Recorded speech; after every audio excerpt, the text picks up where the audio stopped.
Hello guys, good afternoon and welcome back to my channel guys. Ito meron po tayo ditong dalawang talisayin. Okay? So ito guys, nabili po na aking kaibigan na salagang pila nay? Pila? 100. Nasa 150. Ay isa. Nungkot aron 150 man nun. 150. Sa gatos galing 100. Tag-istamp pati mo matnumi. So ito yung nabili niya nasa halagang 150 pesos. Ito yung edad niya, nasa 3 months na yan, no? Umiedad na ito ng 3 months old. So yun po, magkapatid po sila, pero nauna lang yung nabili niya. Sisiw pa kasi yan, nabili na niya ng 100 isang piraso, nasa going to 1 month old. At ito naman nabili niya nung isang araw lang ng 150. Magkaedad lang po sila at magkakapatid po. Yan po. Ang tangkad po ng manok na ito, yung nabili niya, ito rin. Yan. So, first time lang niya na binaba yung mga manok dito. Kasi malalaki na.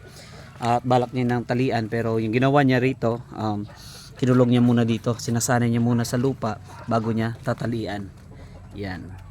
Try mo natin guys na kukunin yung tumanok. Titingnan po natin na mas malapitan. Okay, bulay na.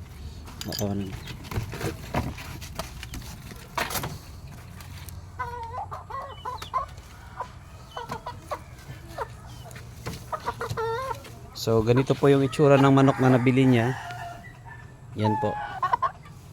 Maganda po yung paa, mahaba po, at maganda po yung pangangatawan. Yan.